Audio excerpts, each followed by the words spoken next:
record here and I will go live on Facebook. Okay, perfect. And I will say Barbell Lifestyle Podcast, how to make macro tracking easier, live streaming as we record the podcast.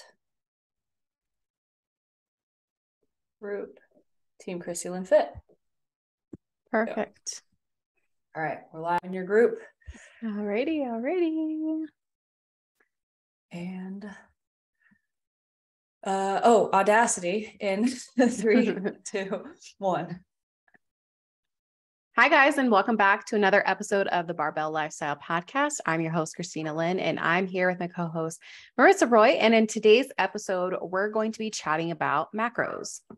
Yeah, so we're going to be specifically talking about how to make macro tracking easier. And I think the inspiration for this episode just came from the fact that one thing I've been working on a lot lately is like making this transition from like just learning some basic habits into macro tracking a little bit easier for my clients, because what I used to do was just like have people track macros off the bat, and that can be really overwhelming. And macro tracking as a whole can be overwhelming regardless, because it's just a lot of trial error numbers and it is a lot of work and time up front. But there's definitely a lot of ways that can make it easier in the long run, because even though there is just a lot of like playing around with it at the beginning, once you get the hang of it, and if you have the right tools in place, it can be a lot easier than I think a lot of people make it out to be. Yeah. And I mean, you and I are the exact same with how we started off with coaching clients and everything like that. And I feel like I relate a lot to clients and where they were and how they started off, because I remember the first time that I heard about macros, it took me a little while to like kind of start to understand what it all was. And then downloading my Fitness Pal and playing around with that. And I will still remember the conversation. My husband, boyfriend at the time, we were at the gym and we were on our way home. And I think I was talking to him about like what it was. And I was like, I think I'm going to like start doing this. And he's like, okay. And we started plugging in our food and everything. And I just remember he did it for a day and he was like, no, I'm not doing that. That was like way too much effort, way too much work. And so he stopped, but I continued with it. But it's definitely, it was a big learning curve. Like you're trying to take in all this information at once, plug it in, you're trying to be accurate. And then the math and like, oh, this is wrong. So it can be, and it can feel very overwhelming. So I definitely understand where you're coming from. And I just want to say, like, don't give up. Just kind of understand that you're going to make some mistakes, and that's totally fine. But hopefully what Marissa and I talk about today will make things a little bit easier for you going forward. Yeah, it's not only the like information overload of like, wow, here's everything about all the food that I eat, and I'm learning so much about what I'm putting into my body, but then also dealing with like the reality of that, of like, now you're observing everything that you're putting in your body, and you're like, oh, I'm also very emotional about this. Maybe there's shame or there's guilt coming up, or there's just like curiosity and all these different feelings and emotions. So it's not only like a logical overload of just like information, but it's like an emotional overload as well to start tracking macros, because you're now becoming aware of all your dysfunctional patterns and eating habits. Yeah. So it can be a lot. But we're going to talk a little bit more about the tactical side of how do we actually, just put things in place to make it a little bit easier.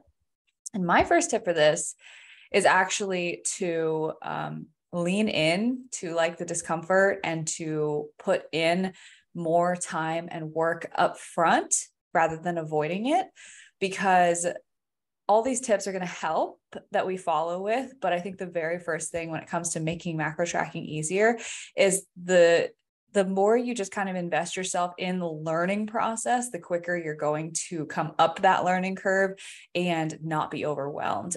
So just really lean into paying attention to what's in your food, absorbing all the information as much as you can, like a sponge, and like spending the extra 5, 10, 15, 20 minutes meddling with my Fitness Pal to like get the ratios right, understand what you're doing, and just like really invest that time up front. Because if you do that, oh my God, this is a lot, I'm overwhelmed period will only last a couple of weeks versus feeling like you're a chicken with its head cut off for months and months on end. Yeah, I love that. And I think that to piggyback, I would say knowing your why, like, why am I doing this? Why am I tracking macros? Like, why am I spending 20 minutes on my Fitness Pal at the end of the day, trying to make sure that my numbers are perfect? And so we always talk about with our end goal. So our end goal is eventually for you to not have to track macros, to kind of move to a more mindful and intuitive approach. And that is why we are tracking macros, is because we want that foundational knowledge. We want to understand what's in our food. How can we change our meal structures and what we're eating to feel better and have better performance and an overall better physique. So all of these things, kind of keeping that in mind. So it's like, why am I spending so much time glued to my phone on an app? And really also understanding that it's not about three numbers. It is not just protein, carbs, and fats and trying to hit those every single day, day in and day out, but it's why, like understanding the habits and how you've changed your meals and all the kind of things that come around or come along with tracking macros. So really keeping that at your forefront for why you're doing the things that you're doing. I love that. Like, really, what is this for? What are the macros forcing you to do? And it's just a vessel for the habit changes that are going to come along, and we can teach it multiple ways. And like what I've been doing with some people is like, I've been kind of doing like a 3-4 week process when someone's starting out, of week 1, doing like a photo diary of all their meals. And we're just kind of assessing, like, when are you hungry? Are you eating when you're hungry? Or are you eating when you're bored? And then we'll cut back on like 25% of our total calories eaten because we just stopped the like needless snacking. Step 2 is focusing on building balanced meals. And I drew this connection for one client yesterday that like really just like paints the picture really well, where like a balanced meal is like you have a scoop size of your hand of carbs, a fist size of your hand of veggies, a palm size of your hand of protein, and a thumb size of your hand of fat sources. And that's a quote unquote balanced meal. And that's how you would portion it out. What is that actually insinuating? And you know, what it's trying to get you towards is probably a meal with 10 to 15 grams of fat, 30 to 40 grams of carbs, and 25 to 35 grams of protein is what those portions are insinuating. And this came up because a client was like, I did a palm size of ground beef, but you said that the serving was too small because it ended up being like 2 ounces. And I was like, well, yeah, because ground beef like takes up a bunch of space. So like there's less of it. So not all proteins are equal. What is this portion size actually trying to get you to do?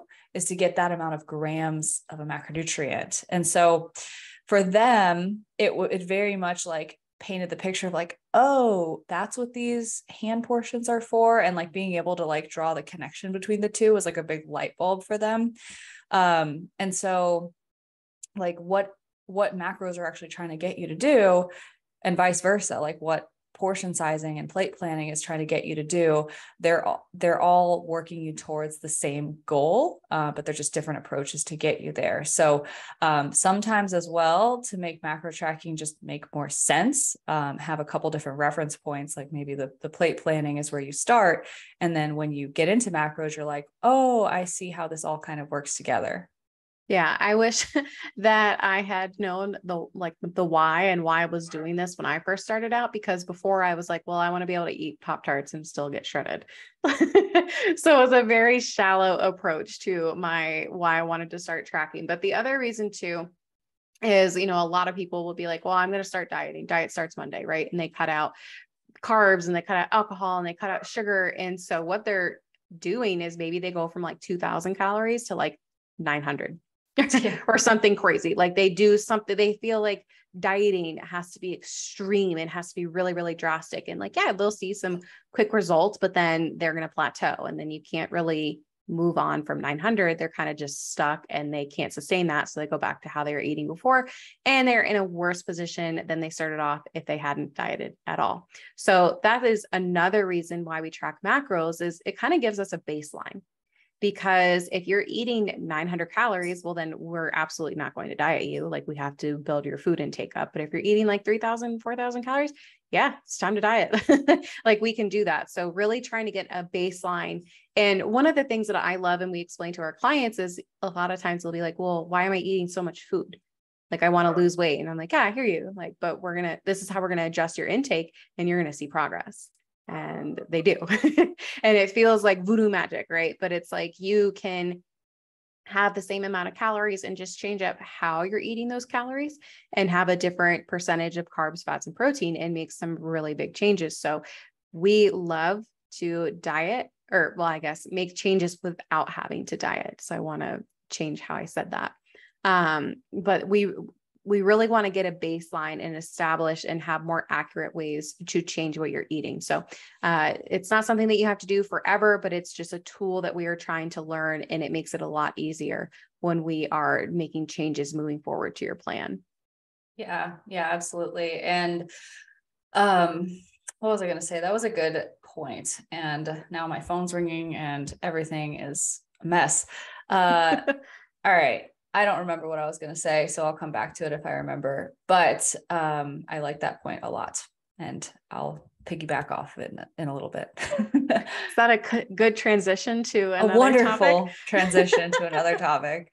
But yeah, I mean, it's hilarious, right? We're like 10 minutes into the episode about like how to make it easier, and we're talking about the, why. But I think it is really important because if you are very overwhelmed and you have all these things, it can be very easy to just say, well, screw it. Like, I'm not going to do this. Like, this is too much work. So I think it is important to spend time on the why we're doing it. So when it is difficult and overwhelming, you can continue to push forward, try to find the answers. And so to really kind of keep this up. Yeah, absolutely. And yeah, no, exactly. Right. Because you have that perspective to zoom out and say, like, what is this actually for? And either it'll help you figure out the answer in the moment and like actually do the macro thing. Or if you don't have the answer and you can't do the macro thing in a circumstance, you have something to fall back on that is not just, oh, I'm doing macros and or I'm not doing macros. Like, it can very much be turned into a black and white, like, oh, I'm either on or I'm off approach, depending on how you approach it with your mindset. But if you approach it holistically of like, these are the things that macro tracking is trying to get me to do, then if you can't track something for some reason, or maybe your phone died, like, you can still make that same choice when you're, out and about. So awesome. So first tip to make macro tracking easier, outside of just put in the time and allow it to suck for a little bit, is to pre-plan. And this is a really, really common tip that so many nutrition coaches will give you, but it is really, really critical, because the whole purpose of it, again, is giving you an understanding of what your day actually needs to look like with well-balanced meals throughout the day. When we don't pre-plan and we track macros, we are learning a lot less, because we're just doing things on the fly and just trying to figure it the F out, like randomly on a day-to-day. And we end up feeling really confused and frustrated most of the time, because we have no structure and we're always just kind of panicking at the end of the day. If we pre-plan and we take 10 minutes the night before to plug in, here's the breakfast I'm going to have, here's the lunch I'm going to have, here's the snacks that I will keep on me, and here's the dinner that I think, we have the food available for. And maybe it doesn't pan out that way 100%, but you just built in structure that basically says, if you don't change anything and you just follow this, you will hit your targets. Like, how easy is that? And yes, it's kind of like meal planning, but it is, again, to get you to do the things like have, a meal prepped situation available, be able to grocery shop with intention, be able to cook your foods for the week with intention of knowing what you're going to have, to be able to plan your day, knowing what you're going to have. Because honestly, and we talked a lot about this in an episode that will actually air after this, but having structure and routine in your nutrition is one of the easiest ways to see results and just be consistent in the long run.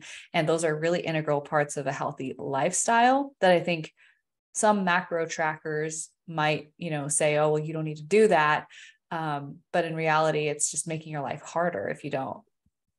Yeah. And I think that sometimes pre-planning is thrown around like, oh, just pre-plan. And clients are like, well, I don't know what that I don't know means what that or is. Yeah. yeah, or how I do it. But like Marissa was saying, like either the night before or morning of, depending on when you feel like you're going to have the most uninterrupted time where you can sit down and really try to figure this out is yeah, like Marissa was saying, plug in what you typically eat for breakfast and lunch and dinner and snacks and play around with portion sizes and really look at the foods that you're eating and the macros that make up that food. So for example, at the end of the day, if you plug everything in and be like, oh, wow, okay, my protein is really low. So what do I need to do to increase my protein? Okay, well, maybe I'll increase the protein sizes or oh, like let me try to find another food that I think is high in protein, or let me ask some people, let me ask my coach, or let me ask some friends, or do a quick little Google, like what are some foods high in protein? And then same thing with fat, like, oh my gosh, wow, I'm way over on fat. So like, I didn't realize how much fat I was eating throughout the day. So again, let me adjust the portion sizes, or maybe I can't have salmon and 3 hard-boiled eggs, or, 3 eggs in the morning, and I can't have bacon and avocado and all these things. So you just are starting to learn a little bit more about what you can do to adjust your eating habits throughout the day to hit your targets. And you might find it, we call it kind of like macro Tetris at the end of the night, like, or a macro puzzle, like trying to plug in all these different foods. And sometimes it can be very, again, it's annoying because it's the end of the night. You want to go to bed and you don't want to figure out what you're going to eat. So pre-planning can take away that constant battle for every single meal. Like, well, what are my numbers going to be at the end of the night? I'm not sure. But like Marissa was saying, you have this structure and you don't have to follow it super rigidly. If something comes up, you can adjust it and you kind of have an idea of what you need left over at the end of the night to hit your targets. Yeah. And I think it's a great point to like elaborate on what pre-planning is, because I'm thinking of a client who basically like on every client call, she's been like, I need a pre-plan, I need a pre-plan. And like, that's the solution to the problem that she keeps saying, because she's not hitting her numbers. But she's still not hitting her numbers. And so we took a deep dive and looked into it. And she was pre-planning, but she wasn't checking if she was actually hitting the targets at the end of the day. And you'd think like, oh yeah, that's super like duh, but it's not. Like people don't know what they don't know. So there's no blame on her for that. But it's literally just like I looked at her food logs and she was like, why am I not hitting my fat macro? Her fat macro was 45 grams. We were trying to get her calories up. She was actually eating like 800, 900 calories a day. So 45 is actually a lot. But it was 45 grams of fat, and she was basically going over to like 70 grams every single day. And I was like, what the heck is happening here? So went ahead, looked into her food logs. There was a breakfast burrito that she had. It was a recipe that she had logged every single day. Mm-hmm. I looked and one serving of this breakfast burrito was 38 grams of fat. So she was leaving herself 7 grams of fat for the rest of the day after her breakfast burrito. And I was like, do you recognize that like this is basically making it impossible for you? And she was like, oh my gosh, I had no idea. We're like, what's the recipe? And she was like, sausage, turkey sausage, 18 eggs, cheddar cheese, like all like basically stuff that's all fat. And I was like, all right, so all we need to do is replace like at least half of those eggs with egg whites. Turkey bacon, turkey sausage, low fat cheese. Like you'd be surprised. This can become like a protein bomb if you just switch the ingredients around. And she was like, man, I'm not that creative. And I was like, it's not creativity. This is just a skill. Like you just don't know what you don't know. And you probably haven't gone to the grocery store looking for low fat cheese ever before. So how would you know that it's there? And so a lot of times it's just like really learning how to absorb information and like learn how to be resourceful if you don't have those skills at the beginning. Because now she's going to be super successful, because as soon as she changes that recipe, she's going to have a way easier time hitting her fat macro, because everything else she was doing in her day was working great for her. So that was just one example of just like people don't know what they don't know. So like when it comes to making macro tracking easier, the best thing you can do is like use resources that are given to you, seek out information, and really just like honestly just look around the grocery store. Like we have an episode on this as well of like how to prep your grocery cart for success. And we talk about all the different things that are out there nowadays. There's basically sugar-free, low fat, everything. Like if you want something to be more macro friendly, you can make it more macro friendly. Yeah. And we'll get into the idea of like micronutrients probably at another time. Cause I feel like, again, like we could go down the whole, nutrition pyramid and what it should look like, but we are really just talking about the macros right now. And I think that's important to point out, because it's not like we don't think that you should eat full fat foods, or that you shouldn't have, you can't use honey as a sweetener because it has a lot of carbs. Like right now, we're just kind of talking about like, what does it look like to hit your numbers?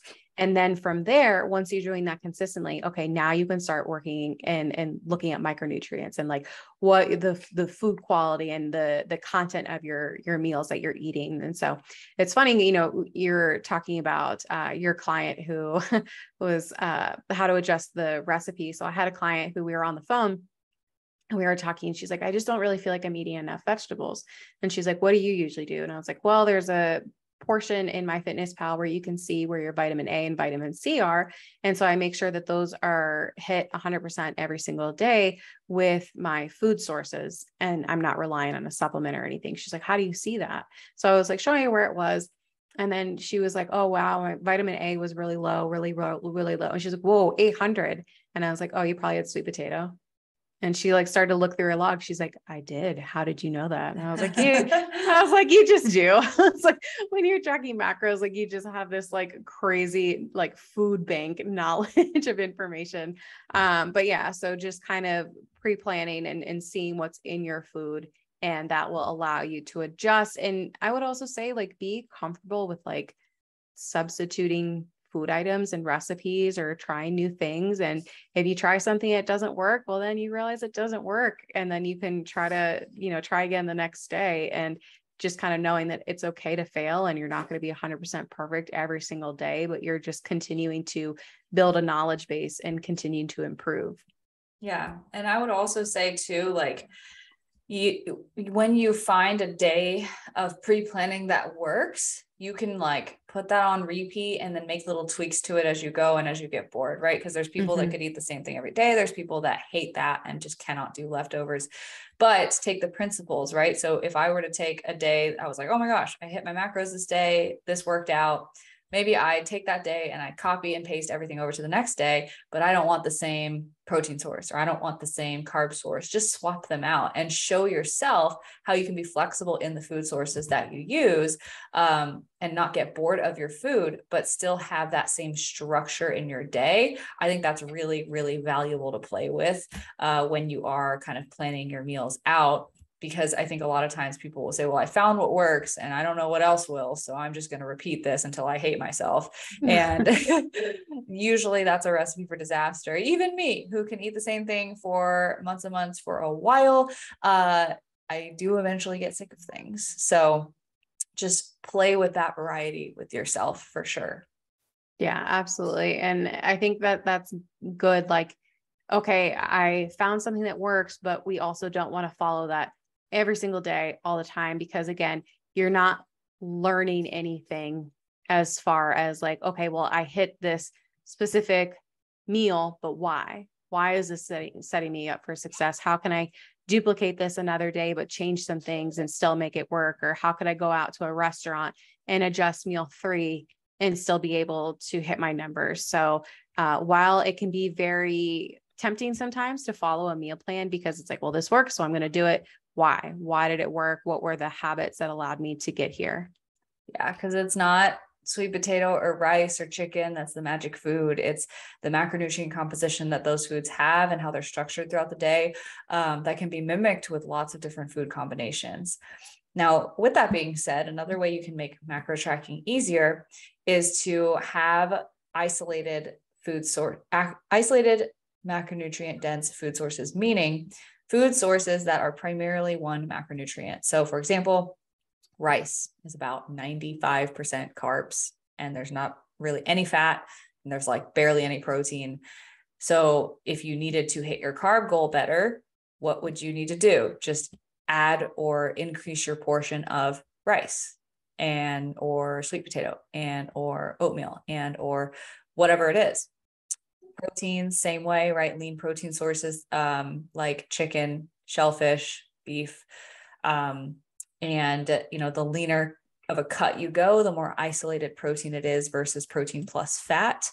And then fat sources, pretty simple, but just like oils, butters, cheeses, nuts, and yeah, they're like pretty much all fat for the most part, maybe a little bit of protein, but that's how you can kind of like divvy things out to where, and this is a suggestion I gave the other week to a client, was okay, if you're always struggling with like hitting your macros at the end of the day, let's say you pre-plan everything, but you're just, you're missing a little bit of everything, or you're just missing a food source or two at the end of the day to hit your targets, have a meal or a recipe at the end of the day that can kind of be manipulated any which way to hit your targets. So for example, mine is Greek yogurt, Oreo O's, and peanut butter if needed.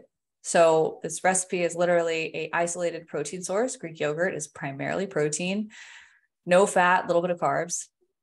Oreo O's are a cereal. It's all carbs, and peanut butter is mostly fat. So depending on the day, what I need left or what I have left, I will just basically manipulate the amounts of each. And that's what my dessert bowl looks like. And so you can do that with a lot of different things.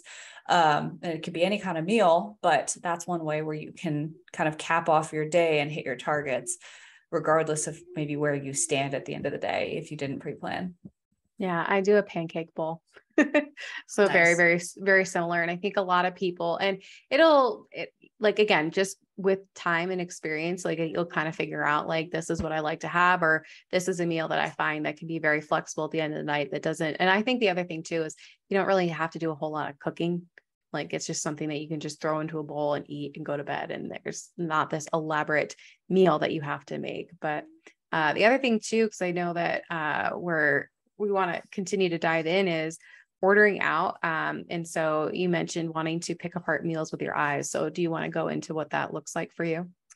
Yeah. So just like eating out is a big concern for tracking macros for a lot of people. And a lot of people will just like go out to eat and like, they'll be like, well, I'm out to eat, so I don't know how to track anything. So I'm just not. And then we just end it there. And then we don't have any data and we don't know what's going wrong or right. But when you are eating out, if you are attempting to track your macros, and I would suggest practicing trying to do it at all times, no matter what, even if your estimates are totally off and terrible, because it's practice. But to make it easier for yourself, you can order meals that you can pick apart with your eyes. The easiest thing, as an example I can give, is like if you go to a steakhouse and you get a steak, a veggie, and a potato, like you can visually look at that and say, there's my carb source, there's my protein source, there's my veggie, the fat is the oil that everything is cooked in. Boom. I can pick that apart and I can log it in my MyFitnessPal with a better estimate than if you were to order like pasta with veal and, sauce all mixed in together, like lasagna or something. Because you say lasagna is always my go-to for that example. Yeah, like just something that's like all like baked together and mixed together, like soups or stews. Like those are a little more confusing where you're kind of shooting in the dark. But with a meal that you can kind of pick apart with your eyes, even things like sandwiches, like you can kind of like pick apart, okay, here's the ingredients, here's what's in it. I can see that. Just makes it easier for you. So if you are just a beginner and you are trying to track macros really diligently, just try to order things that you can like segment on your plate.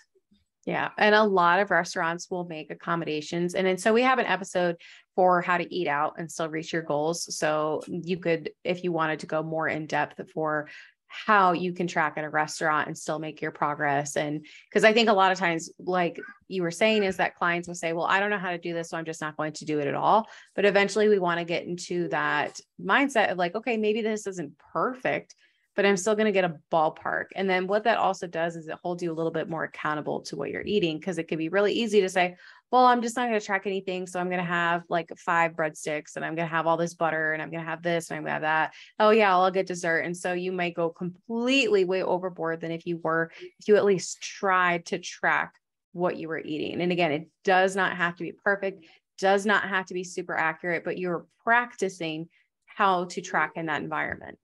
Yeah, absolutely. I love it. Do you have anything else to add on that one?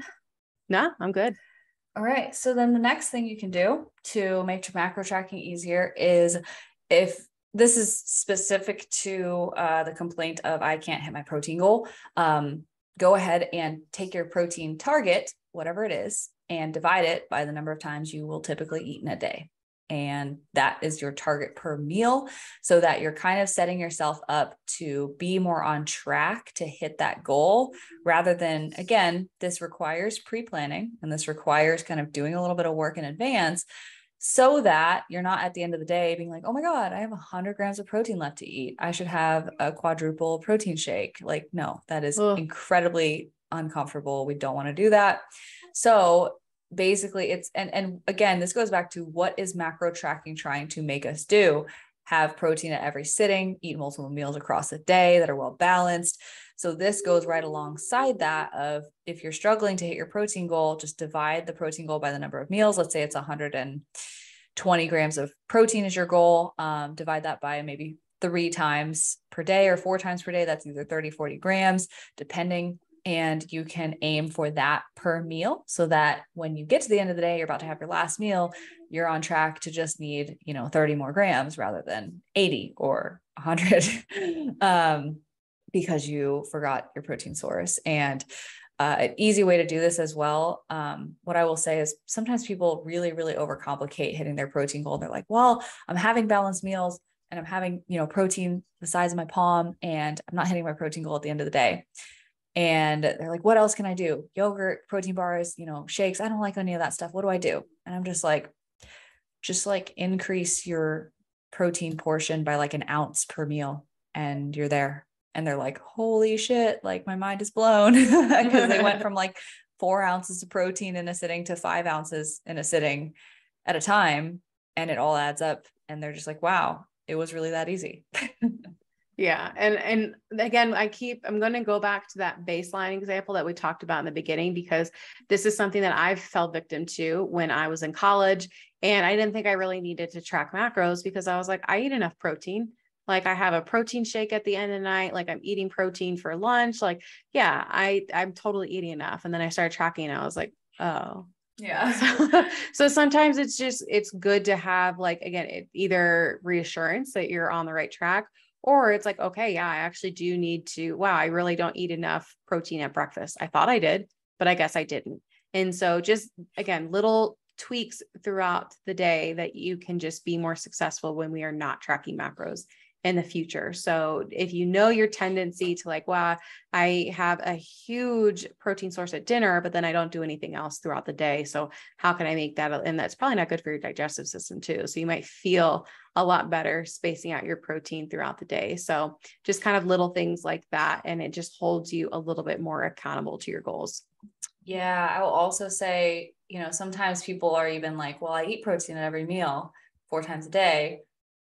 There's no way I'm not hitting my protein. I go, look, it's like 70 grams. And I looked at a client's food log once yesterday, and she was basically like, she had the concept, right? Each meal has a protein, carb, veggie, fat. She was doing that.